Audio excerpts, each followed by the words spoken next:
ఓం సాయిరామ్. ఆ సాయినాథుని ఆశీర్వాదంతో ప్రతి ఒక్కరూ కూడా ఆనందంగా, ఆరోగ్యంగా, అష్టైశ్వర్యాలతో ఉండాలని మనస్ఫూర్తిగా కోరుకుంటున్నానండి. అనంతకోటి బ్రహ్మాండ నాయక రాజాతిరాజా యోగిరాజా పరబ్రహ్మ శ్రీ సచ్చిదానంద సద్గురు సాయినాథ్ మహారాజుకి జై. మీరు ఎన్నో రకాల సమస్యలతో సతమతమైపోతూ ఉంటారు కదా. ఎన్ని చోట్ల వెతికినా, ఎక్కడ ఎవరిని అడిగినా కూడా కొన్ని సమస్యలకి పరిష్కారం అనేది మనకి అస్సలు లభించదు. అటువంటి సమయంలో మీరు ఈ గురువు గారిని సంప్రదించండి. శ్రీ షిరిడి సాయిబాబా ఆశీస్సులతో జాతకం చెప్పబడెను. గురువుగారి పేరు సుబ్రహ్మణ్యం రాజు గారు. మీకున్న సమస్య ఎటువంటిదైనా సరే గురువుగారి దగ్గర మీకు పరిష్కారం అనేది ఖచ్చితంగా దొరుకుతుంది. ప్రేమ, పెళ్ళి, భార్యాభర్తల మధ్య సమస్యలు, కోర్టు సమస్యలు, ఎటువంటి సమస్యలకైనా సరే మీకు ఫోన్లోనే పరిష్కారాన్ని చూపిస్తారు. చెడు గ్రహ ప్రయోగాలకు నివారణ కూడా చేస్తారు. వశీకరణం స్పెషలిస్టు. మీకున్న ఎటువంటి సమస్య అయినా సరే అంజనం వేసి 24 గంటల్లోనే మీ సమస్యకి పరిష్కారాన్ని గురువుగారు ఫోన్లోనే చెప్తారు. గురువుగారి ఫోన్ నెంబరు 9908224144. ఈరోజు బాబాగారు మన కోసం అందించిన సందేశం ఏంటి అంటే, తల్లి, నీ చుట్టూ ఎంతమంది ఉన్నా నువ్వు ఒంటరిగా ఉన్నావు కదా, అందుకే నా ఈ మాట నీకోసంగా తీసుకుని వచ్చాను. వినమ్మా, ఈ రాత్రి నీ జీవితానికి ఒక గొప్ప ఆరంభం అవ్వబోతుంది. రేపటి ఉదయానికి నీ జీవితం తలకిందులో అయిపోతుంది, మంచిగా మారుతుంది. వినమ్మా, అసలు వదులుకోవద్దు అని చెప్పి బాబాగారు అయితే అంటున్నారండి. మరి బాబాగారు పంపించిన సందేశం మీకు పూర్తిగా తెలియాలి అంటే వీడియోని చివరి వరకు స్కిప్ చేయకుండా చూడండి. అలాగే మన ఛానల్ని ఫస్ట్ టైం చూస్తున్న వారైతే ఛానల్ని సబ్స్క్రైబ్ చేసుకుని పక్కనే ఉన్న బెల్ ఐకాన్ని క్లిక్ చేసుకుంటే వీడియో అప్లోడ్ చేయగానే మీకు నోటిఫికేషన్ అయితే వస్తుందండి. బాబాగారి సందేశాలన్నీ కూడా మీరు మిస్ అవ్వకుండా వినొచ్చు. ఇక బాబాగారు పంపించిన సందేశం గురించి చూస్తే, తల్లి, ఇక నువ్వు మంచి దారిలో నడవబోతున్నావు.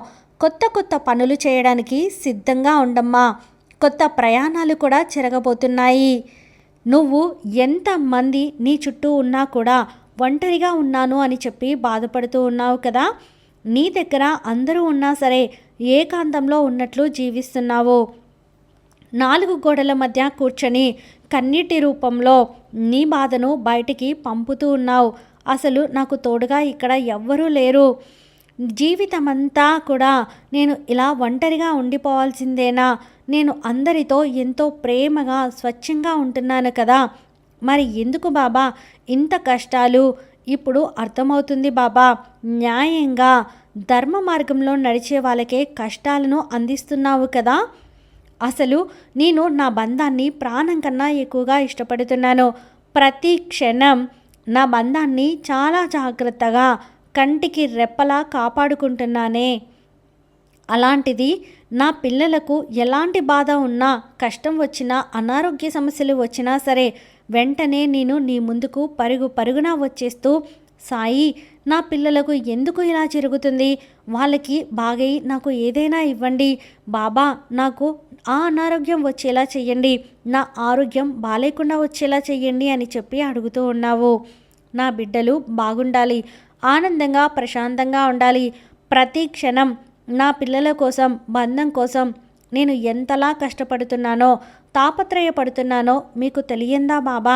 ఇంతలా ఇన్ని కష్టాలు పడుతున్నా, బాధపడుతున్నా సరే ఎందుకు నన్ను ఎవ్వరూ పట్టించుకోవడం లేదు?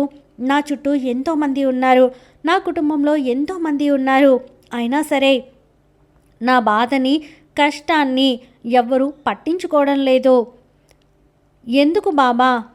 ఎందుకు నన్ను ఇంతలా అందరూ బాధ పెడుతున్నారు? ఒక్కదాన్నే చేసి ఎందుకు ఇంతలా నన్ను అందరూ ఆడుకుంటున్నారు బాబా? అసలు అందరిపై ఎక్కువ ప్రేమను చూపుతున్నానే. ఎవరూ నాపై కాస్త ప్రేమను చూపకపోయినా నేను వాళ్ళపై టన్నుల కొద్దీ ప్రేమను చూపుతున్నానే. నాకు ఇది కావాల్సిందే బాబా. నా చేతులారా నేను చేసుకున్నదే కదా. చూడమ్మా, ఎవరు నీపై ఎక్కువ గౌరవం చూపుతున్నారో, ఎవరు నీపై ప్రేమను చూపుతున్నారో, ఎవరు నీతో మంచిగా ఉంటున్నారో, మంచి చెబుతున్నారో, చెడు చేస్తున్నారో వాళ్ళతో ఖచ్చితంగా నువ్వు కూడా అలానే ఉండాలి. అందుకే నేను చెప్తున్నాను కదా, ఎవరిపై అతి ప్రేమ పెట్టుకోవద్దమ్మా. అలా పెట్టుకొని అదే ప్రేమ వాళ్ళ నుంచి నీ దగ్గరికి రాకపోతే కుమిలిపోవద్దు అని. అందుకే చెబుతున్నాను తల్లి, ఎవరిపైన కూడా ఎక్కువగా ఆశలు పెట్టుకోకు. అలా ఆశలు పెట్టుకొని తర్వాత కుమిలిపోవద్దమ్మా. ఎవరు నీతో ఎలా ఉంటున్నారో నువ్వు కూడా అలానే ఉండు, తప్పులేదు. ఎవరు ఎక్కడ ఎలా ఉండాలో ఎదుటివారే మనకి స్పష్టంగా నేర్పుతారు. మనం ఎంత మంచిగా వాళ్ళతో ప్రవర్తిస్తున్నా సరే మన మంచితనాన్ని సైతం కొల్లగొట్టేస్తారు. అలాంటి జనాలే ఇప్పుడు నీ చుట్టూ కూడా ఉన్నారు. అందుకే ఇంతమంది నీ చుట్టూ గుంపుగా ఉన్నా సరే నువ్వు ఒంటరితనాన్ని ఫీల్ అవుతున్నావు, ఒంటరివి అని చెప్పి బాధపడుతున్నావు, కుమిలిపోతున్నావు. అందుకే నీకు నేను ఇచ్చే సలహా ఏంటి అంటే, ఇతరులు నీతో ఎలా అయితే ఉంటున్నారో అచ్చుగుద్దినట్టు నువ్వు కూడా అలానే ఉండు. అప్పుడు నీకు ఎలాంటి సమస్య ఉండదు, ఎలాంటి బాధ ఉండదు. నేను ఒంటరినే అన్న ఫీలింగ్ నీకు అస్సలికే కలగదు, ఉండదు కూడా.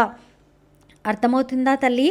ఇకపైనైనా సరే నీకు ఎవ్వరూ లేరు అనే భావనని ముందు నీ మనసులో నుంచి తొలగించి నీ మనసుని ప్రశాంతంగా ఉంచుకునేందుకు ప్రయత్నించమ్మా. ఎవరి కోసమో నువ్వు ఈ భూమిపై అడుగు పెట్టలేదు కదా. కేవలం ఇప్పుడు నీకు ఎంతో అదృష్టం ఉంది కాబట్టే నా సాయి బిడ్డవి నువ్వు ఈ సాయి బిడ్డవయ్యావు. కాబట్టి ఈ మానవ జన్మ ఎత్తగలిగావు. అనుకున్న వాళ్ళు ఎవరూ కూడా ఈ జన్మను ఎత్తలేరు తల్లి. ఎంతో పుణ్యం చేసుకుంటేనే, ఎంతో అదృష్టం ఉంటేనే ఈ మానవ జన్మను ఎత్తగలరు. ఈ జీవితం చాలా అద్భుతమైనది, అందమైనది. కాబట్టి ఇంత అద్భుతమైన జీవితాన్ని, అందమైన జీవితాన్ని లేనిపోని సమస్యలతో, దుఃఖాలతోటి గడిపేయకుండా కేవలం తల్లి, కేవలం నీ సంతోషం కోసం, ఆనందం కోసం, నీ పిల్లల ఆనందం కోసం, మంచి కోసం నువ్వు మంచిగా జీవించమ్మా. నువ్వు ఆనందంగా ఉంటే నీ బిడ్డలు ఆనందంగా ఉంటారు. నా బిడ్డవైనా నువ్వు ఆనందంగా ఉంటేనే కదా నేను ఆనందంగా ఉండగలుగుతాను. ఎవరు ఎలా ఉన్నా పట్టించుకోవద్దు తల్లి. జీవితం ఒక్కరోజుతో ఆగిపోయేది కాదు కదా. నీ కోసం, నీ పిల్లల కోసంగా బ్రతుకు. నీ పిల్లల భవిష్యత్తు బంగారంలా ఉండాలి అంటే ఖచ్చితంగా నువ్వు ధైర్యంగా ముందుకు వెళ్ళాల్సిందే. ఎవరో వస్తారులే, ఏదో చేస్తారులే, లేదా వాళ్ళు నా నుంచి వెళ్ళిపోయారే అనుకుంటూ అక్కడే బాధపడుతూ కూర్చుంటే నీకు ఒరిగేది ఏమీ లేదమ్మా. బాధపడకుండా ముందుకు వెళ్ళు. ఏం చేస్తే నా పిల్లల భవిష్యత్తు బాగుంటుంది, ఏం చేస్తే మా కుటుంబం నేను సంతోషంగా ఉండగలుగుతాం ఆలోచించు.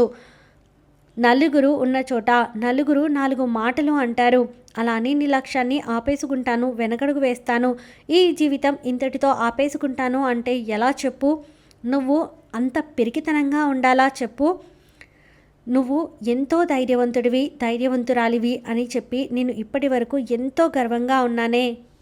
అలాంటిది నువ్వు ఇప్పుడు ఈ క్షణం నీ ధైర్యం అంతా ఏమైంది? నువ్వు ఇలా మాట్లాడుతుంటే అసలు నా బిడ్డవేనా ఇలా మాట్లాడేది? నా బిడ్డతోనేనా నేను మాట్లాడుతుని అన్న సందేహం నాకు కలుగుతుందమ్మా. ఎలాంటి తప్పుడు నిర్ణయాలు తీసుకోకు, ధైర్యంగా ముందుకు వెళ్ళు. ఓడిపోయావా? నలుగురు నవ్వారా? నవ్వని, మళ్ళీ ప్రయత్నించు. మళ్ళీ ఓడావా? మళ్ళీ నవ్వుతారు, అయినా పర్వాలేదు, మళ్ళీ ప్రయత్నించు. ఖచ్చితంగా గెలుపు నీ సొంతమవుతుంది. అలానే నువ్వు ఓడిన ప్రతిసారి ఆగి ఒక్కసారి ఆలోచించు. నువ్వు ఎక్కడ తప్పు చేస్తున్నావో ఆగి ఆలోచిస్తే ఖచ్చితంగా రెండోసారి నువ్వు ఆ ఓడే ప్రసక్తే ఉండదు, గెలిచే తీరుతావమ్మా. అవును తల్లి, నేను చెప్పినట్లు చెయ్యి. నీ కలలన్నీ కూడా నిజమవుతాయి, అన్నీ నెరవేరుతాయి. ఇక నీ మనసంతా గందరగోళంగా, జీవితాన్ని కోల్పోయినట్లుగా, ఒంటరిగా ఉన్నానని ఎప్పటికీ అనుకోకు. నీ బాబా ఎప్పుడు నీతోనే ఉంటారు, గుర్తుపెట్టుకో. నువ్వు ఈ భూమిపైకి వచ్చేటప్పుడు నలుగురు తోడుగా వచ్చారా? ఒంటరిగానే కదా వచ్చావు. అలాగే వెళ్ళేటప్పుడు కూడా నలుగురు తోడుగా రారు కదా, ఒంటరిగానే వెళ్ళాలి. అలాంటిది వచ్చేటప్పుడు వెళ్ళేటప్పుడే ఒంటరిగా ఉన్నప్పుడు ఈ ఉన్న కాలాన్ని నువ్వు ఒంటరిగా గడపలేవా చెప్పు? అసలు చెప్పాలంటే ఒంటరిగా ఉండడం అనేది ఒక వరమమ్మా. సూటిపోటి మాటలు ఉండవు, ఎలాంటి కుళ్ళు కుతంత్రాలు ఉండవు. స్వచ్ఛంగా నీ గురించి నువ్వు తెలుసుకొని నిన్ను నువ్వు నిరూపించుకునే అవకాశాలు వస్తాయి. కాబట్టి ఒకరిపై ఆధారపడకుండా నీ కాళ్ళపై నువ్వు నిలబడు, అంతా మంచి జరుగుతుంది. జీవితంలో ఎంతోమంది వస్తూ ఉంటారు, పోతూ ఉంటారు. అలా అని నువ్వు వాళ్ళతో పాటే నీ జీవితం వెళ్ళిపోయింది, ఇక నా జీవితం వాళ్ళతోనే అంతమైపోయింది అంటే ఎలా? జీవితం చాలా అద్భుతమైనది. నువ్వు ధైర్యంగా ముందుకు వెళ్ళు, అంతా మంచే జరుగుతుంది. ఇక ఎప్పుడూ కూడా ఒంటరిని అని అస్సలు అనుకోకు. నీ వెంట ఈ బాబా ఉన్నారు కదా, అసలు ముందు ఆ పాడు ఆలోచనను పక్కకు పడేసేయి. నేను ఒంటరిగా ఉన్నా సరే ఆనందంగా ఉంటాను అని కొత్త జీవితాన్ని ప్రారంభించు. నీకు నువ్వే ధైర్యం చెప్పుకో. వీలైనంత వరకు దైవసేవ చేస్తూ ఉంటూ అంతా మంచి జరుగుతుంది. నీకు ఎప్పుడు ఏం కావాలో అన్నీ కూడా నీకు ఇచ్చే తీరుతాను, నీ ముందుకు పంపిస్తాను. ధైర్యంగా ఉండమ్మా. నీ సాయి తండ్రి ఎల్లవేళలా నీకు తోడు ఉండగా అసలు నువ్వు ఒంటరివి ఎలా అవుతావో చెప్పు. ఎవరన్నారు ఆ మాట? అన్నవాళ్ళే ఒంటరులు.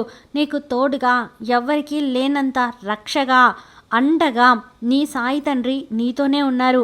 మరి నువ్వు ఒంటరివి ఎలా అవుతావు? ఒక దివ్యశక్తి సాయి స్వరూపమే నీకు తోడు ఉంటే నువ్వు ఒంటరివి అవుతావా? ఇక ఎలాంటి ఆలోచనలు పెట్టుకోకుండా ధైర్యంగా ఉండు, అంతా మంచి జరుగుతుంది అని చెప్పి బాబాగారు అయితే అంటున్నారండి.